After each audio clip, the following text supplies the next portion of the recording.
A minha terapeuta fala assim: eu vou te escrever no Que História é Essa, Porchat.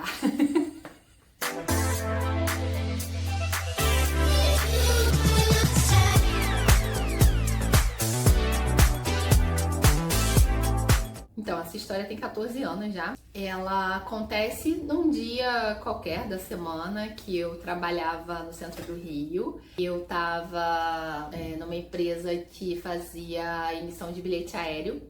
E aí, nesse dia, eu tava de plantão. A gente tinha uma escala lá e o plantão era ficar 1 hora extra do seu horário original. Saí, fui pegar um ônibus pra Caxias. Na época, eu morava em Duque de Caxias. Quando eu entrei no ônibus, tava com uma saladinha de frutas. Tava lendo um livro e aí sentei assim na frente, abri ali o meu livro, comendo minha saladinha deliciosa. E o ônibus eu peguei ele na Presidente Vargas, de esquina com a Rio Branco. Chegou na central, entraram algumas pessoas. E aí quando chegou ali na Estácio, o ônibus parou e aí eu tava lendo e tal, não tava prestando atenção no que tava acontecendo. E aí eu falei, ué, tá, deve ser trânsito, né? Que era hora de trânsito. E o ônibus não andava, o ônibus parado. Estranho, aí dei uma olhadinha assim, vi que não tava com trânsito. Falei, ué, será que o ônibus quebrou? E aí todo mundo nessa, a gente tipo, será que deu algum defeito no ônibus? E aí a gente viu que o motorista não tava dentro do ônibus, ele tinha saído. Entraram 2 policiais dentro do ônibus. Boa noite, cidadãos. Nós íamos fazer uma revista de rotina. Vou pedir pra vocês colocarem a mão no banco da frente pra gente poder fazer a revista. Aí eu aqui, ó. Show! Quando que tem revista de rotina, gente? No Rio de Janeiro, no ônibus. Mas eu me liguei? Não. Nisso, já levantaram 4 caras assim, com armas na mão. E aí o policial tinha um dentro do ônibus, tava do meu lado, assim, que era logo na frente. Eu devia estar, sei lá, na 4ª fileira de banco. E o outro tava na porta do ônibus. O que tava na porta do ônibus saiu. Quando viu essa movimentação dessas pessoas levantando. Eram 4 caras. Mandou ele ajoelhar e aí começaram a falar várias coisas. E começaram a humilhar ali, né, o policial. E eu aqui assim, ó. Eu não dava uma mexidinha de cabeça. Só viu o policial ajoelhado assim do meu lado e falando: não, por favor, eu tenho família, eu tenho filho. Aí nisso eu comecei a sentir um negócio assim, me puxando. Um dos caras que levantou começou a puxar a minha blusa, só que eu tava com aquela segunda pele que é bem fininha, sabe? E ele não tava conseguindo me puxar. E eu aqui assim, ó. Aí ele foi e puxou a menina que tava, acho que do meu lado, assim, né? No corredor do lado, assim, pra pegar ela de refém. Aí esse policial que tava ajoelhado teve que entregar tudo que tava com ele e saiu do ônibus. Esse cara que puxou a menina saiu do ônibus também, com ela, com uma na cabeça dela, levando ela de refém. Os outros ficaram. Aí tinham 3, né? Um desses saiu, eu nem vi. Eu não vi a cara. Esse que saiu primeiro também, eu confesso que eu nem vi direito o rosto dele. Aí esse terceiro também saiu assim. Nisso que o cara saiu com a refém, com uma movimentação lá fora, acho que chegou a ter alguma troca de tiro. Não tenho certeza sobre isso, mas acho que teve. Ele saiu, ele conseguiu fugir e a refém também saiu. Bem, não ficou machucada nem nada. Ele soltou ela em algum momento, ela correu para um lado e ele correu para o outro lado. Os 2 caras que ficaram no ônibus com a gente, um deles foi na porta do ônibus com uma granada, tirou o pino, jogou para fora e falou: tem uma granada aqui, sem pino. Qualquer coisa, esse ônibus vai explodir. Dentro do ônibus, a gente tinha cerca de umas 20 e poucos a 30 pessoas. Teve uma movimentação, eles falaram assim, vem todo mundo pra parte de trás do ônibus. Eu tava lá na frente, né? Larguei tudo e fui lá para trás, como tinham pedido. Pediram para fechar as cortinas do ônibus e a gente foi pra parte de trás. Nisso que eu fui pra parte de trás, eu já me encaixei entre um banco e o outro. Sabe, assim, ali onde fica a sua perna, eu fiquei em posição fetal ali, assim, agachada, que eu falei, não sei o que vai vir daqui. Me agachei ali, ficando de frente pro corredor. Eu tava aqui, tipo, rezandinho. As mulheres estavam gritando, chorando. E eu lembro que eu pensava assim, se elas continuarem gritando e chorando, vai ser pior, porque eles vão ficar irritados. E sei lá no que vai dar isso aqui. Um desses caras falou assim, quem quem sabe dirigir ônibus aqui? Alguém pra dirigir o ônibus? Aí um dos meninos falou assim, não, eu dirijo. Eu não sei dirigir ônibus, sei dirigir carro, mas posso tentar dirigir. Aí ele foi lá, dirigir, e um dos caras ficou lá com ele. Teve uma hora que, do nada, esse cara que tava atrás com a gente, falou assim, olha, a gente não quer fazer mal pra vocês. Nosso objetivo não era que nada disso estivesse acontecendo, a gente não queria que isso acontecesse, a gente só queria ir para casa. Eu também tenho fé, a gente conversa com o pastor lá da nossa comunidade, não sei o que. E começou um papo meio ali de fé, e eu lembro que eu fiquei assim, por que tá rolando esse assunto do nada? Mas eu prestei atenção, eu mostrei ali que eu tava atenta, acolhendo o depoimento dele.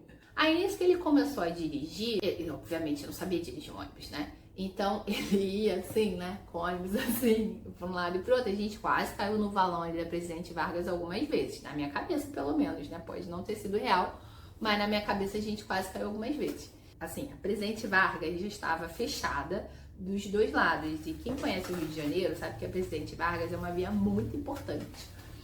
Então, isso era papo de mais 8 horas da noite. Tinha cercos da polícia, mas isso eu só fui descobrir depois. Tinha acho que 3 cercos da polícia, né, no trajeto desse ônibus.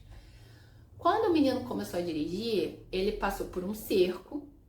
E aí, acho que quando ele passou por esse cerco, começou a ter batia na roda e projetava para cima. Da sensação de sentir o fuzil passando embaixo do meu pé, a velocidade e da potência que você sente ali, né? O ônibus continuou andando, aí eu não sei se passou por um segundo cerco, que de novo eu só fui descobrir isso muito tempo depois, quando eu já tinha saído do ônibus. Quando ele tava indo para ir pro terceiro cerco, eu não sei se ele, enfim, perdeu o controle, se foi proposital ou não. Eu sei que, assim, o ônibus foi pra, tipo, meio que pra cima da calçada, assim, eu acho. Deu aquele tremelique, não sei o que. E quem tava em pé, caiu. Quem tava em pé? Os dois sequestradores, vamos nomeá-los assim. Nisso, o que tava lá na frente, que caiu, um menino que tava dirigindo, que eu soube depois também, porque eu não vi, porque lembra? Eu tava aqui, ó.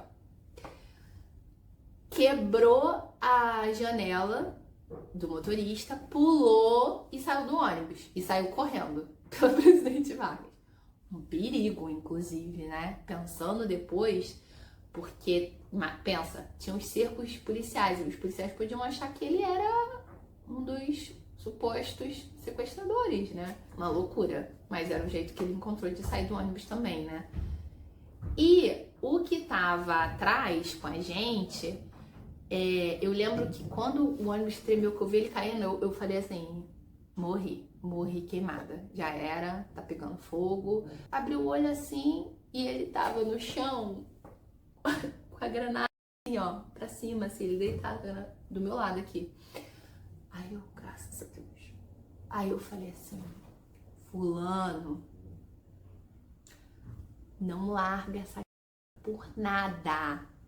Não solta, porque senão vai tudo pegar fogo. Levanta com calma. Que eu olhei pra frente, que ele foi levantando, tinha uma pessoa no mesmo corredor ali, né, que eu, do banco ali, lá do posto do corredor, com uma cachoeira de sangue, e tinha uma moça deitada no chão com muito sangue também. Então, uma tinha sido batida no bumbum, na nádega, e a outra no peito. Aí eu falei assim com o fulano, o suposto sequestrador. Falei, olha, aquela moça, ela tá entrando em convulsão, porque ela tava meio assim, né? Ela tá entrando em convulsão. Tem que tirar ela do ônibus agora, porque senão ela vai morrer. E tem outra pessoa machucada. Se essas pessoas acontecer qualquer coisa com elas, vai ser muito pior. Tem que tirar elas do ônibus. Aí ele falou assim, quero 4 caras. E não tinha muitos caras, a verdade era essa. A maioria do ônibus era mulheres. Devia ter, sei lá, uns 4, 6 caras no máximo, eu acho. Quero 4 caras pra tirar ela do ônibus. Aí cada um pegou, né, um braço, uma perna e fui levando ela no corredor para tirar ela do ônibus. Todo mundo percebeu que tirar quem estava ferido do ônibus era uma forma de sair do ônibus. E aí todo mundo começou, deixa eu levar ela. Aí ele falou, não, quem vai levar ela vai ser essa daqui, porque ela me pediu.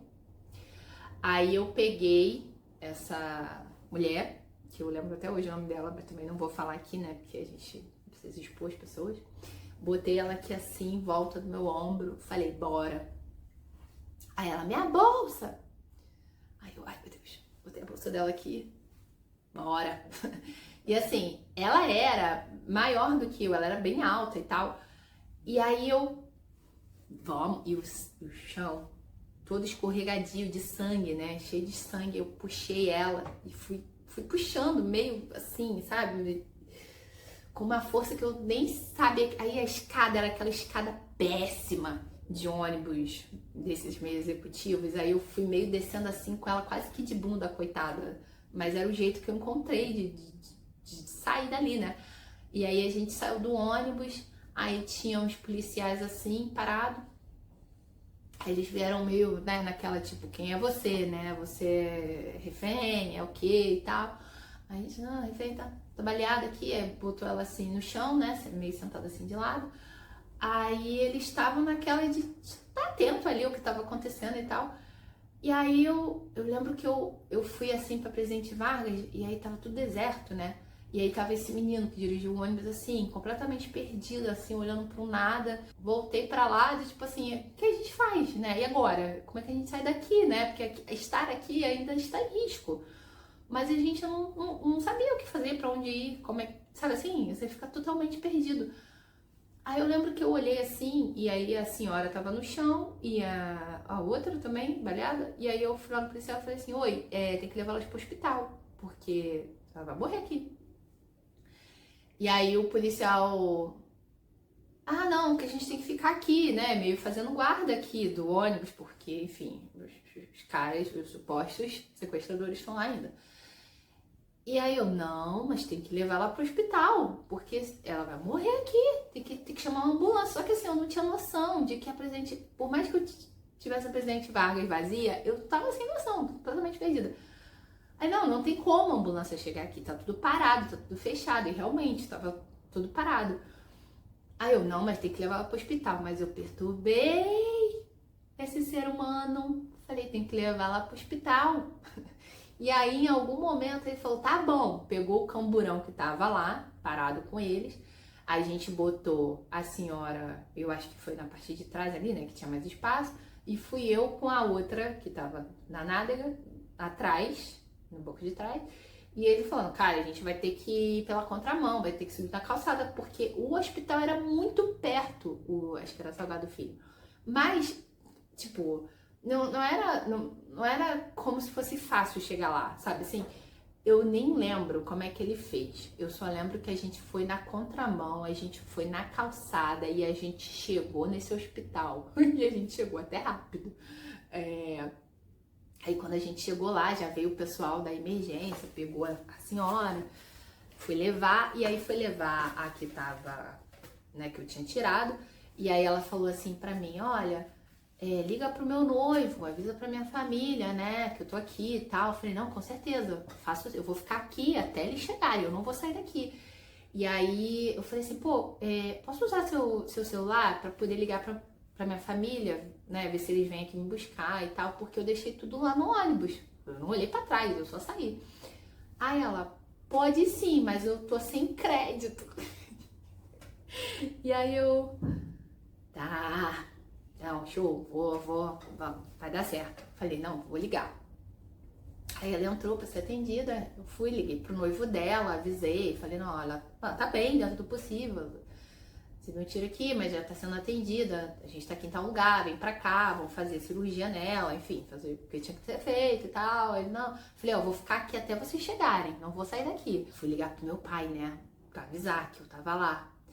Mas eu sabia que não ter crédito não era uma boa informação, porque os meus pais, eles tinham o hábito de não atender telefone a cobrar. E aí eu, Deus, nunca te pedi nada, me ajuda, fazer eles atenderem esse telefone. E aí comecei, liguei 1, 2, 3, 5 e não atendia, até que tocou aquela tanã, tananã, tananã. Eu falei, obrigada, Deus, não te peço mais nada, juro. Tanã, tananã. Eu falei, ele vai atender. Só que demora, essa musiquinha, essa introdução, gente, demora uma vida. Eu falei, ele vai desistir no meio do caminho e não vai atender. Aí ele atendeu.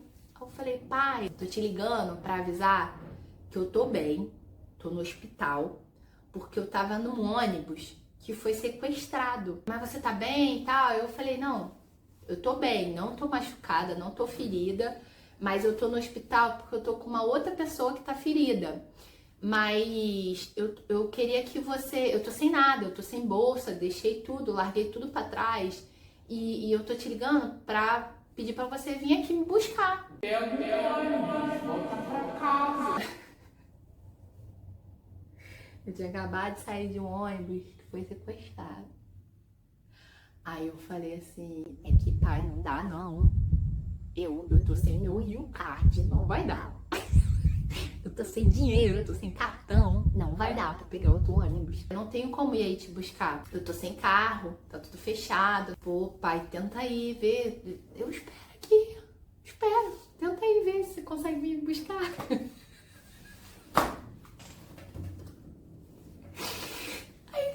Mas não tem como você pegar o ônibus. Eu falei, pai, não tem como. Não vai dar. Não vai dar pra eu pegar ônibus. Aí, não, vou ver então aqui o que eu consigo fazer. Nessa hora, o sequestro já estava sendo transmitido para o Brasil todo. Na Globo, na Record, sei lá mais aonde. Mas eu não sabia, né? E aí os repórteres ali, não, uma entrevista, não sei o que lá. E eu toda suja ali de sangue, né? Porque, enfim, tirei uma pessoa que estava machucada do ônibus. E eu, que eu não tô muito com vontade de dar entrevista. Aí tinha um delegado, ele tava investigando alguma coisa que, sei lá da delegacia dele, que era de Volta Redonda. Aí ele veio falar comigo, se apresentou, deu o cartão dele, não sei o que, falou, quer que eu te ajude, quer que eu fique aqui com você, né, te orientando. Gente, foi um anjo. Aí chegou, eu entreguei as coisas dela. Falei, ó, tá aqui e tal. Aí a gente pediu lá uma informação sobre ela, acho que o delegado tinha conseguido também. Ele falou, não, assim, ela tá bem, tá estável e tal, vai ter que fazer alguma coisa aqui. E a outra senhora que tinha tomado no peito, enfim, tava ali fazendo cirurgia, já era um negócio mais sério mesmo, ela já tava correndo risco de vida. Isso, o sequestro tava rolando lá, né? Chegou o BOPE, conseguiram tirar os caras, libertaram os reféns e levaram os reféns, que obviamente não estavam machucados, pra delegacia pra poder pegar depoimento, e o ônibus ficou lá pra poder ter perícia. Eu falei assim pro delegado, cara, eu tô sem minhas coisas, eu falei pro meu pai pra ver de vir me buscar, não sei o que, mas não sei se ele vai conseguir, não sei como é que eu vou voltar pra casa, eu larguei tudo lá no ônibus, eu não sei se tá lá ainda. Aí ele falou assim, vamos fazer o seguinte, vamos lá no ônibus, ver se as suas coisas estão lá ainda, ou se levaram, né, porque é isso, Rio de Janeiro. Estamos no local do sequestro. Fui eu de novo entrar no ônibus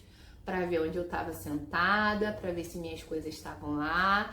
E aí já não tinha mais nada dentro do ônibus e o ônibus parecia uma cena de terror, assim, era um negócio, horrível. E aí eu falei, ó, não tem nada aqui não. Aí ele falou, vamos lá na delegacia, ver se tá lá, que de repente o pessoal pegou, né, por causa de perícia, essas coisas. Aí vamos lá. Aí fomos lá na delegacia, aí tinha uma sala que estavam as coisas das pessoas e tal. E minhas coisas estavam lá, tudo tava lá. Minha bolsa, minha saladinha de fruta, meu livro, tudo tava lá. Aí, tá aí, ai, graças a Deus. Tinha muita gente pra dar depoimento, né, e eu tinha ido no hospital e tudo aquilo, eu tinha ficado um tempo lá no hospital, porque isso já tinha passado muito tempo. Eu acho que quando a gente foi na delegacia, eu acho que já tava pra de madrugada, assim. E aí falou, poxa, será que dá pra liberar ela? Amanhã ela passa aqui pra poder dar o depoimento dela. Ela se compromete de vir aqui e tal. Não se compromete? Eu falei, me comprometo, sim, com certeza me comprometo. Tá bom, aí eu peguei minhas coisas, consegui falar com meu pai. Falou assim, ó, eu consigo chegar na central. É o único lugar que dá pra chegar, mas tá tudo parado. A gente vai demorar pra chegar aí e tal. Mas eu consigo ir pra central. Você consegue ir pra lá? A gente tá falando da Central do Brasil, a parte de trás da Central do Brasil, que é onde tinham os meus ônibus pra ir pra Caxias. É que eu não consigo, que tá meio tarde pra eu ir pra lá. Aí esse delegado falou, não tem problema, eu te levo lá, a gente vai lá de carro e eu fico lá com você, esperando seu pai chegar. Eu falei, Deus, obrigada. O pai foi com meu primo. Dia seguinte, eu tinha que ir lá, né, dar o depoimento. Na época não existia Uber ainda, era táxi. Mas eu falei, eu vou de ônibus. E eu vou no ônibus da mesma linha que foi o que eu passei ontem. Porque o trabalhador CLT, ele não tá podendo ter trauma. Que ele tem que passar por cima, porque ele tem que pegar esse ônibus depois para ir trabalhar. Aí eu falei, eu vou pegar o mesmo ônibus, que eu vou acabar com esse trauma aqui agora. Peguei o mesmo ônibus e fui pra delegacia para poder dar o meu depoimento, no horário marcado. Dei meu depoimento, tudo certo. Falei pra minha gerente que eu ia trabalhar. Eu, vou trabalhar hoje, amanhã, enfim. Ela falou, não, pelo amor de Deus, você vai ficar em casa, vai se recuperar e tal. Um tempo depois, a gente teve que se reunir de novo, né? Porque aí tem o julgamento dos supostos sequestradores. Eu fui com a minha tia e aí chegou lá, tinha... Enfim, a gente tinha que ficar esperando ali no corredor, não sei o quê. Nisso que eu tava esperando ali no corredor, chegou a mãe de um desses caras que fez o sequestro, suposto sequestro. Esses caras, um tinha 18 e o outro tinha 19 ou 20 anos, se eu não me engano. Eu ali, enquanto vítima que passou naquela situação, mas ouvindo aquela mãe, né? Porque cara, é uma mãe, né? E eu ouvi ela e ela não sabia quem eu era. Eu sabia quem ela era porque ela acabou se identificando, falando que estava indo pro julgamento do filho dela, e aí contou assim. E aí eu ouvi, e aí eu não falei quem eu era, não falei que eu estava no ônibus, tentei acolher ela ali dentro do possível. Aí a gente foi para uma sala, só quem estava no ônibus, né, minha tia ficou lá de fora, a gente foi para uma salinha esperar para ir pro lugar do julgamento. Aí nessa salinha, reuniu todo mundo, reuniu os passageiros, reuniu todo mundo. E aí foi cada um dando a sua versão da história. Aí nisso que tava cada um ali contando a sua percepção, falaram assim, quando eu cheguei na sala, essa é a menina que ficava rezando. Como assim a menina que ficava rezando? Eles, porque você tava rezando alto. Lembra que eu falei que eu tava aqui assim, e na minha cabeça eu tava tipo assim, ó, Pai Nosso, rezando só eu pra mim, pra tipo, eu Deus, não me deixa. Mas aparentemente não, eu tava rezando alto, as pessoas estavam me ouvindo rezando. E aí lembra que eu falei, as pessoas estavam gritando, não sei o que, e de repente as pessoas meio deram uma paradinha de gritar. E aí o cara veio falar comigo sobre a fé. E eu fiquei, por que ele tá falando sobre fé? E aí depois eu descobri que era porque eu tava rezando alto. Então ele tava me ouvindo rezando alto e aquilo tocou ele em algum lugar de tentar me tranquilizar dentro do possível, talvez. Falei, caramba, eu tava rezando alto. Aí, enfim, a gente falando e as pessoas falando sobre o motorista e falando, o motorista isso, o motorista aquilo, com muita raiva, né? E aí a gente foi lá, cada um deu o seu depoimento. Aí ele falou, você sabe quem eu sou, né? Aí eu falei, sei. Aí ele falou, por favor, não fala quem sou eu. Eu falei, eu não vou falar. Fica tranquilo. É difícil, né? Quando você está numa situação que você está em risco, que você está vulnerável, mas você poder entender o que passou na cabeça do outro, por que o outro agiu assim, mas eu entendo. E ele falou, uma semana antes tinha tido um assalto no ônibus, e os caras me esculacharam e roubaram dinheiro e falaram que ia me matar. E eu falei que eu tenho filho, que não sei o quê. Foi uma situação horrível, né? Enfim, tem toda essa questão de que o motorista tem que pagar o dinheiro quando tem assalto. Péssimo tudo isso. E ele falou, quando eu vi eles entrando na central, eles entraram rápido. E aí, vamos supor assim, a passagem era tipo R$7,20, R$7,50. Eles deram R$10 e não pediram troco, pô. Todo trabalhador, 10 centavos a gente tá pedindo de volta, né? E aí, era muito discrepante. Aí ele estranhou, que eles entraram muito rápido, não quiseram troco. E aí ele falou, cara, tá esquisito. E aí foi que ele decidiu descer e falar com os policiais. E ele tinha razão, ele estava certo. E sabe-se lá o que ia acontecer. Poderia não acontecer nada, poderia ter acontecido alguma coisa pior, poderia ter acontecido alguma coisa ruim, mas em menor escala. Não tem como saber o desfecho de um outro roteiro. Mas eu entendo ele, eu entendo. Ele viveu uma situação de risco e não queria passar por essa situação de risco de novo. Tá certo? A gente é feito pra isso, né? Pra sobreviver. Então eu falei, fica tranquilo, não vou falar nada pra ninguém. Foi nosso acordo ali para que ele se preservasse também, né? Eu tinha tido um sonho umas semanas antes, máximo um mês antes. Eu sonhei que a minha tia, lembra a minha tia que me levou lá no julgamento? Eu sonhei que essa tia lia um livro para minha avó materna. Essa tia é irmã da minha mãe, e aí ela lia um livro pra mãe dela, né? E a minha avó materna é a pessoa mais importante na minha vida. Eu lembro a página que ela tava lendo, o número da página. Aí eu acordei e falei assim pra minha mãe, mãe, eu sonhei que a minha tia tava lendo um livro pra minha avó. Eu acho que eu vou comprar esse livro pra minha avó, vou dar pra minha avó de presente. Aí minha mãe falou assim, não, mas ela sua avó já leu esse livro, sua avó tem esse livro, então tá, né, deixa pra lá. Minha mãe comentou isso com essa minha tia, e essa minha tia deu esse livro de presente pra mim. E ela falou assim, eu vou te dar, porque de repente é você que tá precisando ler esse livro. Falei, tá bom, não é um livro que eu compraria assim pra ler, mas tá bom. O livro era esse aqui, ó. Esse era o livro que eu tava lendo no dia. A página que eu sonhei era a página 94, que é essa daqui. Que é o final de alguma coisa, né? De um texto. Então, eu vou ler a 93 para vocês verem qual era a mensagem. Ninguém nasce odiando outra pessoa pela cor de sua pele, ou por sua origem, ou sua religião. Para odiar, as pessoas precisam aprender. E se elas aprendem a odiar, podem ser ensinadas a amar. Pois o amor chega mais naturalmente ao coração humano do que o seu oposto. A bondade humana é uma chama que pode ser oculta, jamais extinta. É preciso resgatar essa capacidade de amor. O ódio é uma forma mesquinha de resolver os conflitos. A violência real ou simbólica nos afasta de Deus e de nossos irmãos. Toda lei se resume neste lindo ensinamento de Jesus. Este é o meu mandamento. Amai-vos uns aos outros como eu vos amo. Santo Agostinho filosofa explicando esse mandamento. Ama e faz o que quiseres. De uma vez por todas, uma pequena regra é exigida de ti. Ama e faz o que desejas. Se tu mantens o silêncio, faz isso por amor.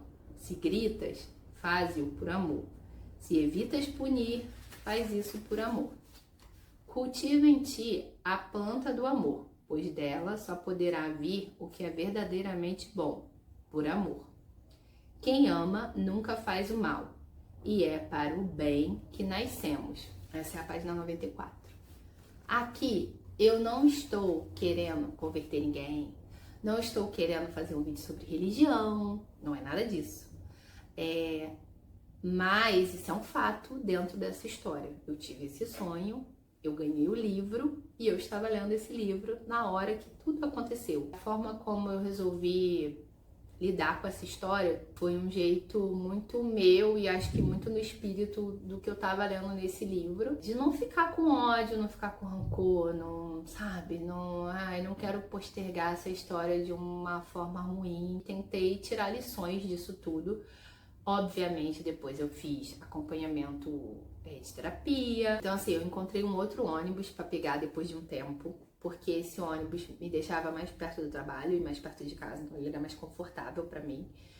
Mas quando eu tava dentro do ônibus, indo pro trabalho, voltando, e não era assim, todo dia, eram alguns dias específicos, eu começava a chorar dentro do ônibus, do nada. Ainda fiquei nesse trabalho por um tempo, mas aí eu cheguei à conclusão que não tava me fazendo bem ficar ali, sabe? Acho que eu lido bem com essa situação, eu tento lidar bem com essa situação. E no fim, eu queria deixar, no fim dessa história, essa oração aqui que tem entre um capítulo e o outro, que foi a oração que me guiou durante esse processo ali do sequestro e que provavelmente me ouviram rezando. Senhor, Deus do amor, ensina-me a amar, mesmo que meus olhos se fechem. Ensina-me a amar, mesmo que meus ouvidos se ensurdeçam. Ensina-me a amar, mesmo que minha boca silencie. Ensina-me a amar, mesmo que meus braços e pernas se cansem.